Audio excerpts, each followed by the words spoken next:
You waited by the door, bouncing on your heels, anxiously waiting for Kylo Ren to return.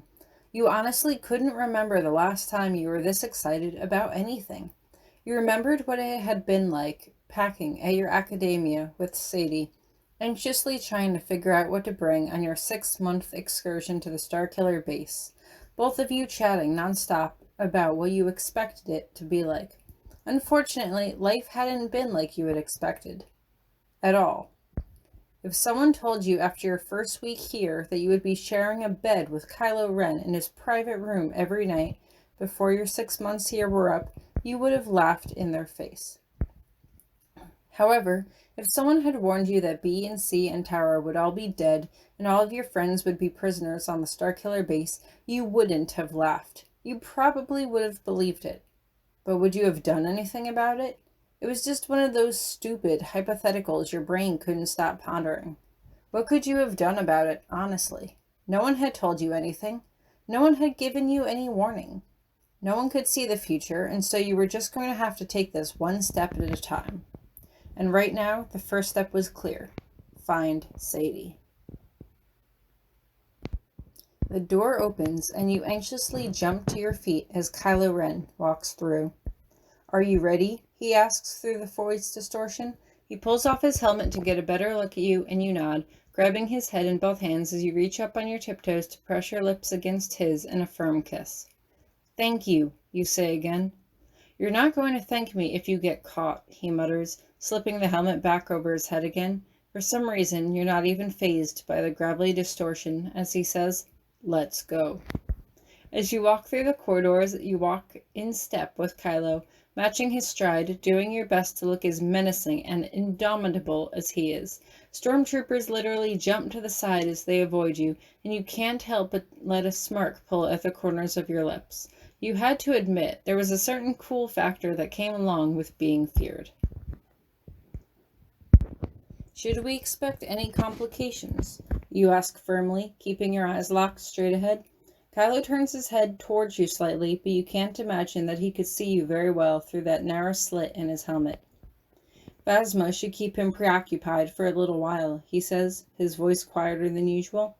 You can understand that he's trying to be discreet, but it just comes out as a blurry mess when he tries to whisper behind the modulator. You raise your eyebrows and consider this. Remember when Kylo had told you that Phasma had been pissed at Hux for what he did to you?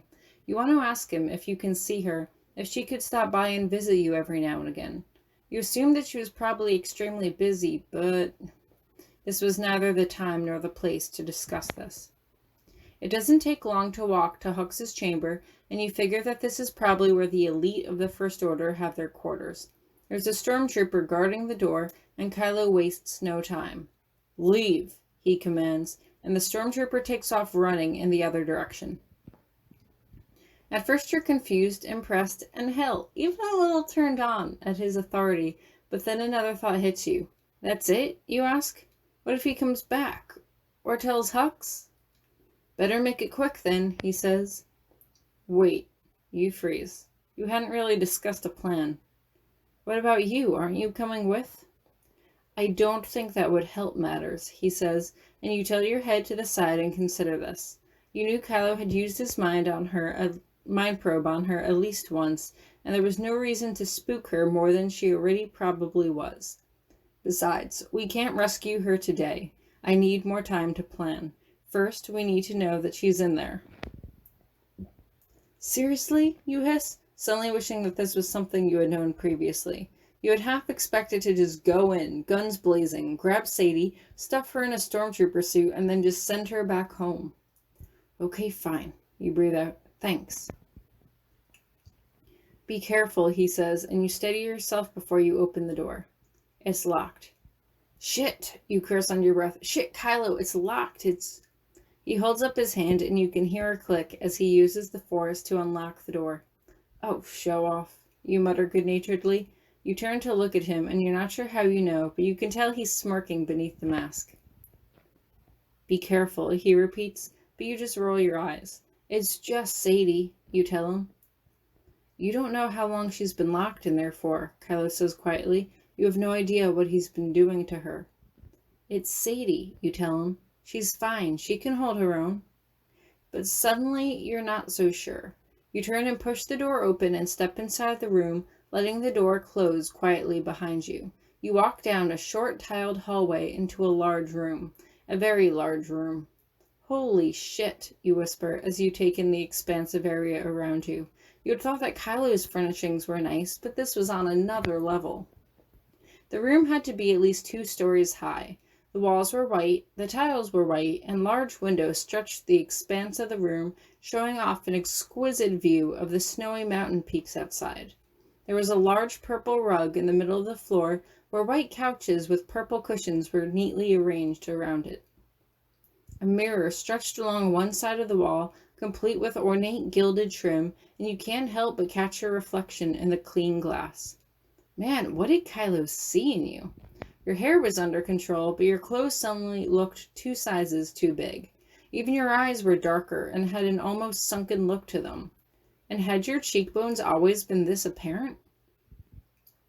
Yes, Kylo Ren had a mirror in his bathroom, but you refused to look at yourself in it, and now you understood why. Another day or 2 in that cell, and Hux probably really would have fucking killed you. How many times had you almost been killed here? How many times had you gotten close to almost dying? Honestly, the number was probably so high you couldn't count it on 2 hands, and if that really was the case, you didn't really want to give it any more thought, especially when it could be better focused on other things, like how in the living fuck Hux could get a room like this. When you had seen Kylo's dwellings, it looked like the design had been lifted from a luxury home furnishings magazine. But this? Surely he may have been the top dog on the Starkiller Base, but he was also apparently compensating for something with a room like this. Why did he even need all these expensive, fancy furnishings on a military installation of all places? How much did all of this cost? Did they hire interior decorators for just the elite staff and then just dismiss them when they built the rest of the ship? Did Phasma have a room as nice as this, or did... Suddenly, someone jumps out at you from behind, and you immediately duck down and flip them over your right shoulder, mentally thanking both Ladson and Kylo for sparring with you so often. Apparently, sparring really could save your life. You look down at your attacker with a mixture of pity and distrust.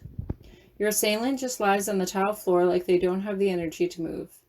Such dramatics. You hadn't thrown them that hard. Really, Sadie, that was so unnecessary. Sadie doesn't move. She just lies there, almost lifeless, on the floor while you stare down at her. Seriously, will you talk to me? I don't have a lot of time here.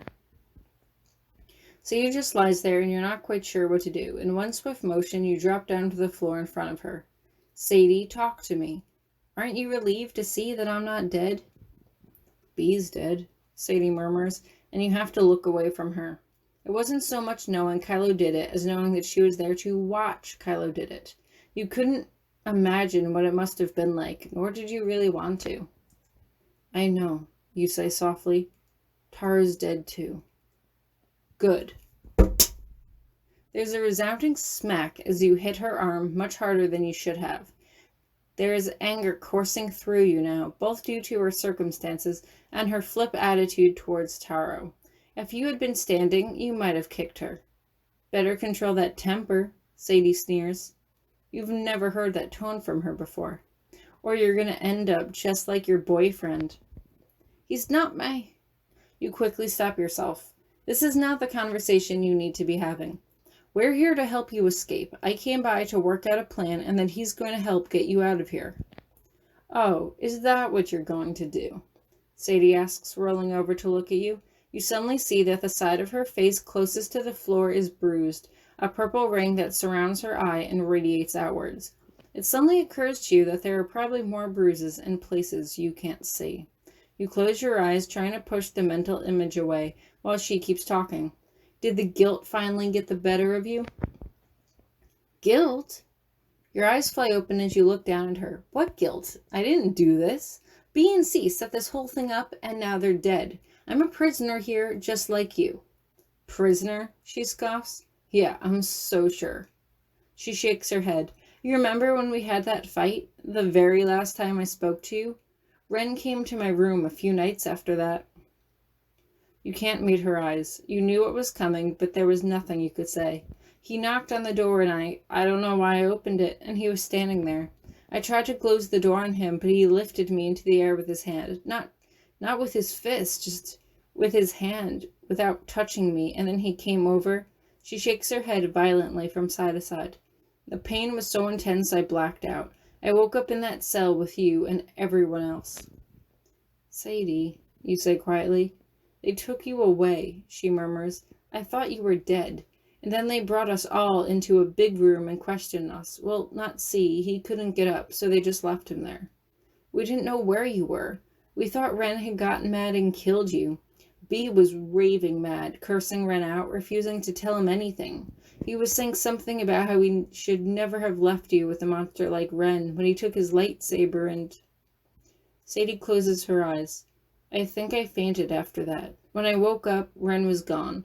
I heard Shane and Ladson screaming and yelling as they were being dragged off, and I was left alone with General Hux. Sadie, you repeat, silently begging her to stop. He said it wasn't fair. Sadie's voice is shaking with emotion, but she continues. He said it wasn't fair that Ren got to keep a pet, and that's when I realized you were still alive. And he made me a deal. My life in exchange for... She pulls the hem of her shirt aside, revealing her neck. This. Holy fuck. You can't hide the horror in your voice as you see what looks like indentations from a collar embedded in her neck. What is that sick fuck doing to you? Do you feel guilty? Sadie asks. Hux told me all about it. He told me all about how Ren bragged about your loyalties to him, how you would betray your own sister for him. That's not what happened, you say quietly. Kylo only said that shit to try to keep me alive. I didn't know you knew anything. Yes, you did, Sadie sniffs. Remember? You knew there was something I wasn't telling you, so you sent Ren to get it out of me. Do you know how painful?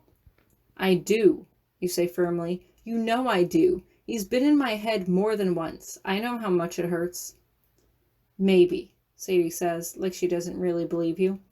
Look, none of that matters right now, you say quickly, trying to focus on the task at hand. Kylo's going to help break you out of here. We're going to send you back home, okay?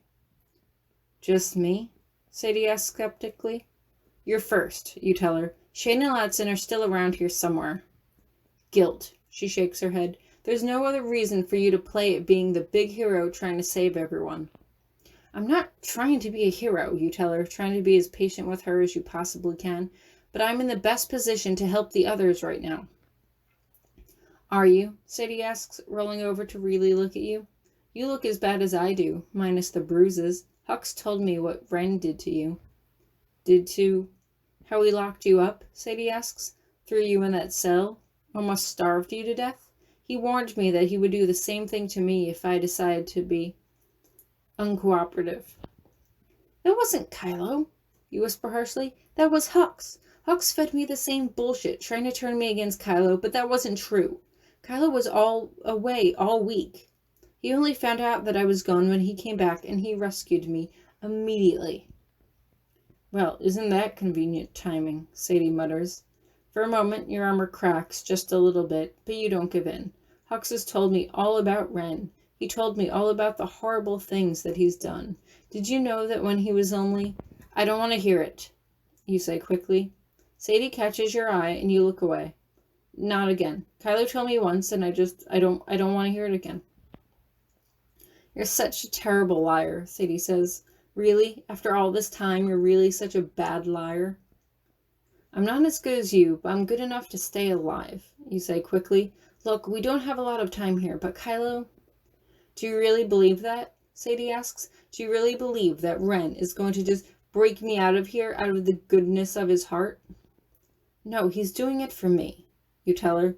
She looks at you skeptically. Seriously, he cares about me. You shake your head.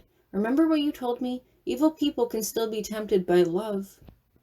No, evil people can be tempted by power, Sadie tells you. Evil people can be tempted by control, not love. Love has nothing to do with it. People like Hux and Ren don't feel love. She narrows her eyes at you. People like you can't feel love, not when you'd betray your friends. You know, that would have been a lot more effective if you had just left it with Hux and Ren, you tell her. using humor to deflect how much that stings. Listen, I'm going to get you out of here. Give me to the end of the week at the latest, okay? If Kylo hasn't come through for you by then, I'll break you out of here myself. Hux be damned. Sure, Sadie mutters under her breath. You do that. Have you seen Ladson, though? You ask her. Shane, have you seen anyone? No, Sadie says bitterly. No, I haven't left this apartment. Yeah, I know what that's like, you tell her quickly. I'm locked in Kylo Ren's room around the clock, too. She looks at you, perhaps sensing the truth in your tone. Does he hit you? You look her in the eye. You want to make a joke that sometimes he hits you when he spars you, or sometimes he'll fuck you so roughly it hurts because he doesn't realize his own strength, but you can't. No, you say softly. You couldn't imagine Kylo hitting you the way Hux probably hit her, his fist pulled back before it made contact with her face to leave that nasty welt by her eye. Yes, Kylo had choked you, but that seemed like years ago, and besides, the circumstances behind that seemed totally different. Or had they? Were you and Sadie really in two different situations? It didn't take you more than a second to decide that Sadie definitely had it worse. Kylo wouldn't hurt you like this. Kylo wasn't exactly a good guy, you knew that, but at the same time, neither were you. But that didn't matter. Bad people were still capable of good deeds. Bad people could still help people. Look, it doesn't matter, you whisper harshly, because pretty soon it's not going to matter. No one's going to be hitting you. You're going to be on a ship, heading back home to your father soon, I promise you. I'll do whatever it takes to make that happen. She looks up at you, and the tears start to slip down her cheeks one at a time. When she speaks next, her voice is full of desperation. Please, help me. You grab her and pull her into a hug, burying your face in her shoulder. She hugs you back fiercely, her fingertips digging into your back, but you don't care. I'm going to get you out of here, you tell her softly. What are you doing for this? She asks. You try to pull away, but she holds you close. What is Ren making you do for this? Nothing, you tell her softly. Seriously, nothing, aside from never trying to escape, which, let's be honest, wouldn't work out so well for me anyway. She hesitates as she backs away from you. He has to want something out of this. You want something, you ask her? Revenge. Hux is an asshole. He almost killed me, and Kylo's taking that very personally. You try to crack a smile, but it comes out all wrong, like you're trying too hard. He cares about me. He'll keep me safe, and I can use that to help get the others home. And once they're home, Sadie asks, then what will you do? You shrug softly and look down at the floor. Then I'll stay, you tell her. I gave him my word. She tries to grab you again, but you hold her at arm's length. No, this is okay. It's not too bad here. Kylo is decent to me, and Phasma's... You roll your shoulders and let them drop. She's like a friend to me.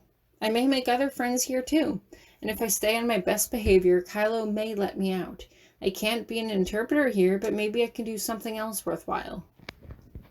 Hux hates you, Sadie tells you. He sees you as an extension of Ren, or worse, he's afraid that Ren is going to craft you into a tool to use against him.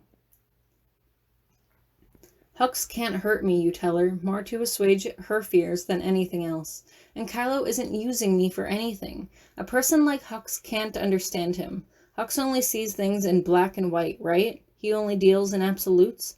Kylo isn't like that. He sees the worlds in shades of gray, and that scares Hux because it makes him unpredictable. Makes it hard for him to know what Kylo will do next.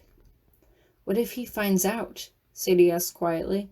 What if he finds out what you're planning? He's not going to, you tell her. Remember, only Kylo can read your thoughts, and he's in on the plan. And Phasma might be too, maybe. I'm not sure. But the point is you've got me, and you've got Kylo, the most powerful person on board, at your side.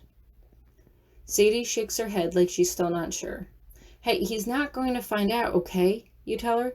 Think about it. Why would Kylo care about you? He doesn't even really know you. He didn't even know you were here until Taro told me. Hux will never see it coming.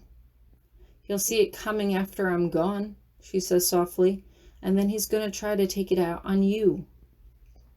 Kylo will protect me, you tell her, although you wish you could have more faith in that statement. And Kylo is probably going to make it look like you escaped on your own, and that way it can't be traced back to either of us.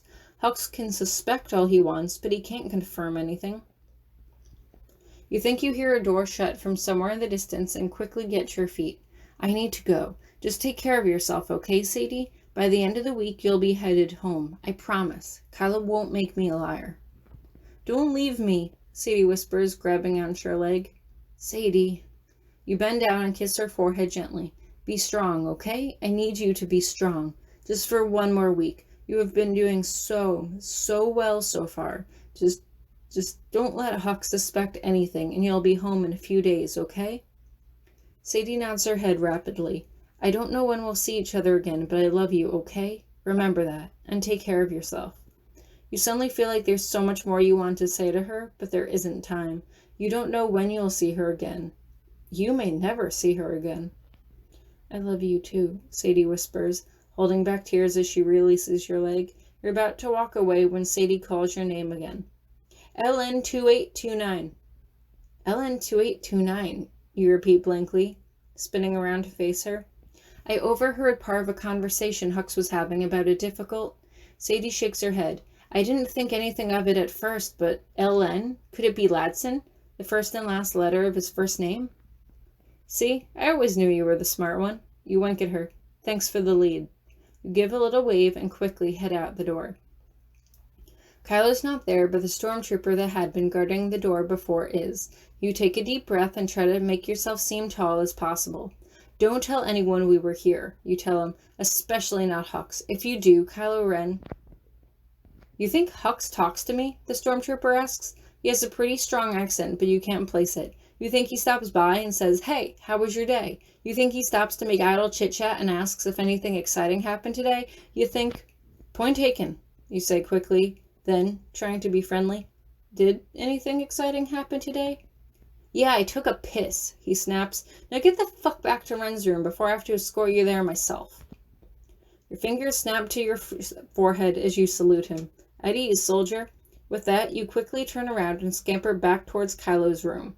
Except you get lost twice, and the more you walk, the more the image of Sadie's face and the purple bruise over your eye clouds your vision. What if Hux found out that you were planning to help her escape? What would he do to her? You can imagine him standing over her, his hand pulled into a fist at his side. You picture Sadie's head flying back from the force of impact, and you can practically hear the bones in her face crack as... Here. You quickly stride past the stormtrooper guarding your door as you enter the living room. Kylo's not there, you could sense it more than feel it, and you quickly sit down on the couch, drawing your knees into your chest as you gasp, raking air in and out of your lungs. But you can't breathe fast enough. You feel like you're not getting any oxygen, and your fingertips are digging into your skull as images flash through your mind. Sadie's face, the bruise, the indentations of what look like a fucking collar around her neck. It makes you angry enough that you feel like you can scream, and you do, pouring your rage into an angry cry of contempt and disgust at the whole damn situation and how powerless you were to really do anything about it. If it was up to you, you would have dragged Sadie to the hangar right now and held a blaster to someone's neck until they agreed to fly her home safely. But no, you were going to play this game by Kylo's rules and wait. Wait! Hadn't Sadie already done enough waiting? Sure, you hadn't known that she had still been on base, but now that you did, every moment was precious. Every moment she spent with that monster was another minute that you should have been able to prevent, and...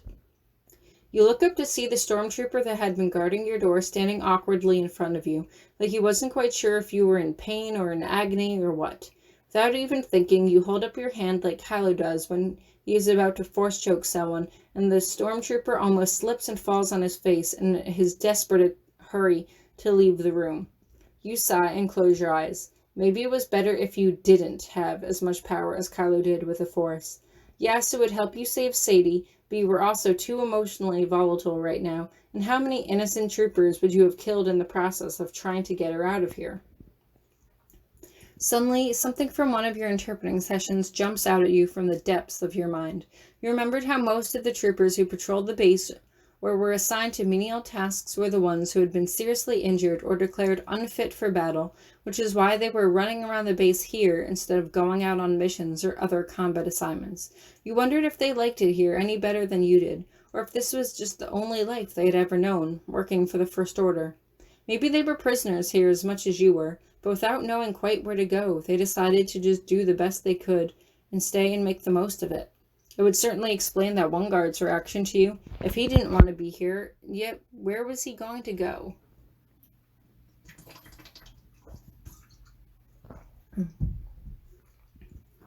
You could always go home with Sadie. You knew that, but you didn't really want to do that either. Too much had happened. What were you supposed to do? Just go back to school? Pretend that none of this ever happened? It didn't even matter. It wasn't worth thinking about. You weren't going anywhere, not with Ladson and Shane still on base. And now at least you had a clue to help find Ladson, but you knew he could take care of himself, at least for a few days. If you told Kylo you had a new plan to try to save Ladson, he might give up on Sadie altogether. No, you had to be smart about this. You had to be clever.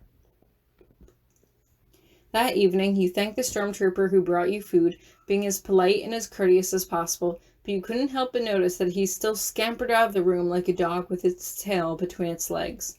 You probably didn't know that you couldn't hurt him, which then begged the question, what did people on this base know about you? Some of them probably recognized you as the interpreter, but others had seen you walk through the base with Kylo Ren earlier today. People would talk, but what would they say? Would they say that Kylo Ren was teaching you to use the Force too? That you were his new understudy? That one day you were going to be as powerful as he was? Hux certainly seemed to think so, at least if he told Sadie that he feared Kylo was crafting you into some sort of tool. Maybe tool had been the wrong word. Weapon, perhaps? Maybe Kylo and whoever this Supreme Leader character he answered to made decisions independently of Hux. He had an ego, all powerful people did, and it probably killed him not to be included in these secret meetings about you, although he was hardly alone in that. If Kylo and some mysterious, powerful entity were making decisions regarding your future, you would have very much liked to be in on them. You lay on the couch in the living room and waited for Kylo to come back. And waited and waited. What was he doing? Where was he? Was he off on First Order business? Was he trying to rescue Sadie right now? You groaned and flopped over on the couch, throwing your legs over the back in a variety of restless positions. The waiting was terrible. You hated waiting, absolutely hated it. Hux could be out there right now, abusing her, tormenting her, and you were just lying on a couch like a dog, waiting for its master to return. You couldn't take it. You had to go back there right now and rescue her. You sat up, bouncing on the heels of your feet, staring at the door in front of you and willing it to open. You would. You would go out there and rescue Sadie. Right now. You would knock out one of the guards, steal his blaster, drag his body into the room, get Sadie dressed in his armor, and walk with her down towards the hangar. People had already seen you walk around with Kylo Ren, so they would probably be less suspicious of your whereabouts, especially if they saw you walking with another stormtrooper. At that point, it was just a matter of finding someone who knew how to fly something that wouldn't draw too much suspicion and getting Sadie into it. From there, you could just give her the blaster and let her escape.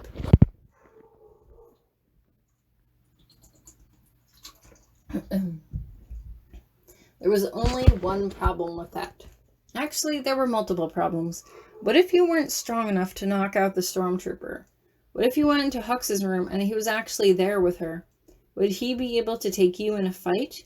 Or would he have more reinforcements with him? And what if you were caught trying to escape? Well, you weren't exactly trying to escape, but it certainly would look that way. And then Kylo would probably have no choice but to throw you back in that cell to make an example of you. And what about Sadie? Hux would either torture her worse, or he would just straight up kill her. So what then? You just had to sit here and let Kylo perform this whole rescue mission by himself? It would actually be a lot easier for him. He could literally pick her up, throw her over his shoulder, carry her down to the hangar, and tell someone to drop her off on her home planet, and no one would ask any questions. But why? Was it because of where he stood in the First Order? You knew he was technically outside its official hierarchy, but when he gave orders, people listened. Or was that just because they were wary of his temper? Perhaps they were wary of his power and the fact that they were insignificant enough that he could kill them without any real repercussions? No, it wasn't fair. You wanted power too. You didn't want to be small and insignificant. Your friends were in danger. You wanted to help them. For a moment, you feel overwhelmed, like you're about to cry, before you realize what this sensation is. Anger. Rage. Hux could be striking her right now, but she was too weak to defend herself, and you were too weak to do anything about it. You get to your feet, your actions quick and methodical. You act, you don't think. You grab one of the wooden chairs pushed up against the wall next to the bookcase and lift it above your head. It's heavy, but you don't care as you throw it against the wall. It hits it with a deafening crash, but just topples to the floor without doing any real damage. You pause for a moment, breathing heavily, but the stormtrooper does not come in. Good. As if in a trance, you walk over to it and grab the back of the chair, swinging it against the wall as hard as you can. One of the legs cracks on impact, and that's good. You like that as you lean back and hit it again, smashing the chair against the wall over and over again. You can feel small splits of wood, thinner than toothpicks, scratch against your face as you slam the chair into the wall over and over again, letting all sorts of barbaric noises and grunts escape from your throat as you take out your frustration through the slow destruction of everything around you, by anything unfortunate enough to get in your way when you were angry. It didn't even occur to you who that reminded you of. The chair is in pieces on the floor now, and you grab one of the legs that is still mercifully unbroken and free it from the chair, slamming it against the wall like a bat. I need to learn the Force, you say through gritted teeth. I need to get as powerful as Kylo Ren, and then no one will hurt me or anyone I care about ever again. The chair leg is now just a stick in your hand, and you take it and smash it up against the wall lengthwise with both hands, trying to smash it flat. But it just cracks and splinters in your hands, and you look down to see small brown wooden shards sticking out of the palms and fingers. You scream again. No, you screech as you slam both hands against the wall. A sharp jolt of pain cuts through you, and that's when the tears start. It should be me, you say as you slide down the wall. It should be me, not Sadie. Slowly, your mind starts to come back to yourself. You need to clean up. You need to clean the pieces of the chair up. You had to look as in control as possible if you wanted Kylo to teach you the ways of the Force. You were going to need it to save Sadie, and Shane, and Ladson. And, most importantly, you were going to need it if you were going to save yourself.